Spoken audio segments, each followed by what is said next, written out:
Buenas, mi nombre es Lisnet Contreras, estudiante del programa de Administración de Seguridad y Salud en el Trabajo de la Universidad del Magdalena del grupo G2. Bueno, vamos a hablar sobre accidente de trabajo y el análisis sobre el video.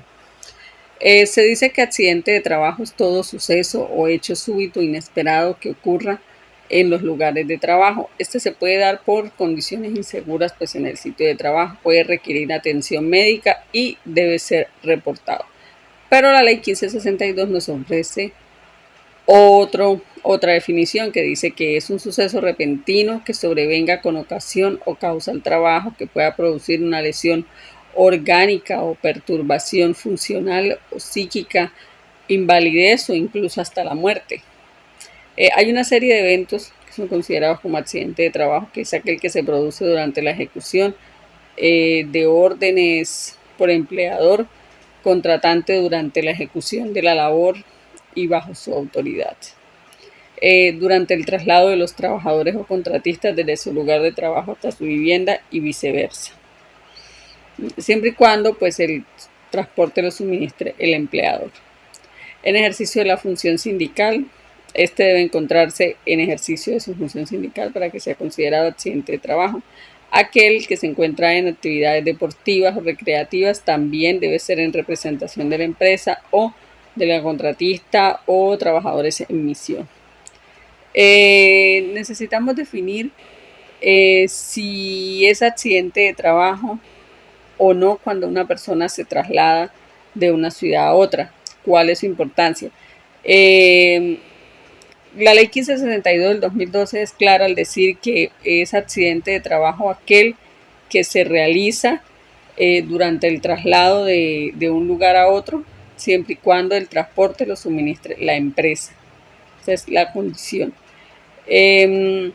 Debemos definir la importancia que tiene definir si es accidente de trabajo o no. Es importante definirlo porque necesitamos saber quién va a entrar a responder aquí, si la ARL o la EPS. Si es accidente de trabajo lo hará la ARL, si es accidente común lo hará la EPS. En el análisis del caso podemos ver que el trabajador se traslada efectivamente de una ciudad a otra, cuando iba para su trabajo, es interceptado por unos motociclistas, los cuales lo asesinan. Su esposa reclama su pensión de sobreviviente. En primera instancia le dicen que no, porque la ARL pues, determina de que no es así. En segunda instancia, el análisis del caso podemos ver que el trabajador se traslada efectivamente de una ciudad a otra, cuando iba para su trabajo, es interceptado por unos motociclistas, los cuales lo asesinan. Su esposa reclama su pensión de sobreviviente. En primera instancia le dicen que no, porque la ARL pues, determina de que no es así. En segunda instancia, efectivamente, le dicen también que no, porque no hubo ni causa ni ocasión para el trabajo. Entonces, esta es mi definición y mi análisis del caso. Gracias. Hola, ¿qué tal? Mi nombre es Mayorly Ayala y mi compañero Edwin Payares. Hoy les vamos a hablar de dos casos, caso 2 y caso 4. El caso 2, culpa del empleador por accidente de trabajo. Iniciamos con la primera pregunta. ¿El cotero desempeña de forma exclusiva las labores para las cuales fue contratado en la empresa? Claro que sí, como cotero y en revisión de mercancía. ¿Cuál fue el mecanismo que utilizó el cotero para desarrollar las labores de pintura designadas y contaba o no con autorización del empleador? El cotero usó un montacarga eléctrico y no contaba con autorización del empleador. ¿Cuál fue la decisión del juzgado en primera instancia? En primera instancia, el juzgado condenó a la cooperativa y al supermercado a pagar a la esposa y a las hijas menores del trabajador la indemnización plena y ordinaria de perjuicios por el daño causado. Luego de la apelación del supermercado, ¿cuál fue la decisión del tribunal y cuáles fueron sus argumentos? El tribunal revocó el fallo de primer grado y absolvió a las demandadas de todas las pretensiones, argumentando que no se acreditó la culpa del empleador, que el trabajador desobedeció las órdenes de seguridad, sin autorización usó el montacargas para pintar. No fue autorizado. ¿Cuál fue la postura de la sala de congestión laboral sobre el caso? ¿Qué dijeron al respecto? Para la sala de descongestión laboral, si bien es cierto, el actuar del trabajador fue imprudente al utilizar sin autorización de su empleador un montacarga eléctrico. que no cumplía con las especificaciones técnicas para la realización de la actividad de pintura. Sexta pregunta. ¿Cuál es la definición de trabajo en altura? Es todo aquel trabajo con riesgo de caída a distinto nivel donde una o más personas realizan cualquier tipo de actividades a un nivel cuya diferencia de cota sea igual o mayor a 1.5 metros con respecto del plano horizontal inferior más próximo. ¿Qué son los elementos de protección personal y cuáles considera usted que serían los adecuados para el cotero? Se denomina así a cualquier equipo destinado a ser llevado o sujetado por el trabajador para que lo proteja de uno o varios riesgos que puedan amenazar su seguridad o salud en el trabajo. Y la complemento de la otra pregunta. ¿Cuáles considera usted que serían los adecuados para el cotero? Pues para mí sería que el cotero debió tener el arnés de cuerpo completo, línea de vida, retráctil de amortiguamiento, bandola, casco y barbique. Muchísimas gracias. Caso número 4. Enfermedad laboral de un piloto con depresión y ansiedad. ¿Cuál era el trastorno y el origen que padecía el piloto? Concretamente un trastorno de ansiedad y depresión originado por 2 pruebas que tuvo que presentar. ¿Cuál fue el porcentaje de pérdida de capacidad laboral del piloto? La pérdida de capacidad laboral del piloto fue de un 100%. ¿Ante qué entidad pidió el reconocimiento de la pensión de invalidez? El piloto pidió a la ARL que le reconociera la pensión, la cual no le fue concedida. ¿Cuál fue la decisión en primera y segunda instancia del caso? En primera y segunda instancia, los jueces condenaron a la aseguradora a pagar al piloto la pensión de invalidez. ¿Qué es la Junta Especial de Calificación de Aviadores? Es un ente especializado en medicina aeronáutica, lo que en principio garantiza un mayor conocimiento en esa área y mayores probabilidades de objetividad y acierto. ¿Finalmente le fue reconocida la pensión al piloto? Sí, la Corte Suprema de Justicia le ordenó al ARL a reconocer la pensión al aviador. Buenos días, mi nombre es Andreina Paola Bellojar, que soy estudiante de la Universidad Magdalena. El tema que me correspondió hablar fue sobre el video de la responsabilidad que tuvo una empresa ante un accidente laboral que sufrió el técnico de un cajero.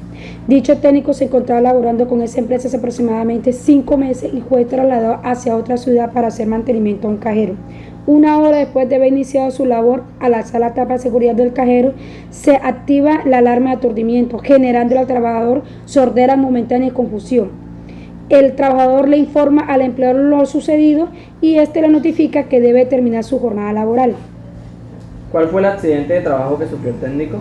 Que se le activó la alarma del cajero sin él estar preparado para el evento. ¿Cuál fue el porcentaje de pérdida de capacidad laboral del trabajador? Se le terminó una pérdida de capacidad laboral 26%. ¿Contra quiénes presentó una demanda al trabajador y qué buscaba que le reconocieran? Presentó una demanda contra la empresa empleadora y sus 2 socios para que se le obligue a indemnizarlo. ¿Cuál fue la conclusión de la Sala de Casación Laboral de la Corte Suprema de Justicia respecto a si la empresa era responsable o no sobre lo sucedido con el empleado? La Sala de Casación Laboral de la Corte Suprema de Justicia concluyó que la empresa sí era responsable de los daños que sufrió el empleado. ¿Cuál fue la conclusión del caso? ¿Se le pagó o no al empleado la indemnización requerida y por qué? La Corte condenó al empleador y a sus socios de manera solidaria a pagarle al empleador una indemnización plena por los perjuicios y daños que sufrió. ¿Qué es el riesgo? Posibilidad que produzca un contratiempo o una desgracia de que alguien o algo sufra perjuicio o daño. Defina valoración de riesgo y comente. ¿Cuál es la importancia de en este caso? Se encontró que había existencia de un agente de riesgo asociado al ruido. En este caso, la importancia es analizar cómo, aunque existe la información pertinente, la misma empresa trató de excusarse y librarse de la responsabilidad que por ende le tocaba. Pero mediante la investigación concreta del caso, se pudo evidenciar la negligencia por parte de sus empleadores. Muchas gracias. Hola, ¿qué tal? Saludos. Bueno, aprovecho esta gran oportunidad para presentarme. Mi nombre es Aida Bendaño Lobo, tengo 24 años de edad, vivo en el municipio de San Martín Cesar. Actualmente estoy cursando el 8º semestre de Administración de Seguridad y Salud en el Trabajo en la Universidad de Magdalena, y a continuación seguiré dando el desarrollo de la actividad. La actividad que escogí fue el video número 5, el cual se compone por 5 preguntas. Entonces realizaremos el desarrollo. En la primera pregunta nos indica que cuáles fueron las razones del maltrato y el acoso laboral de la trabajadora y quién era el causante de ese maltrato.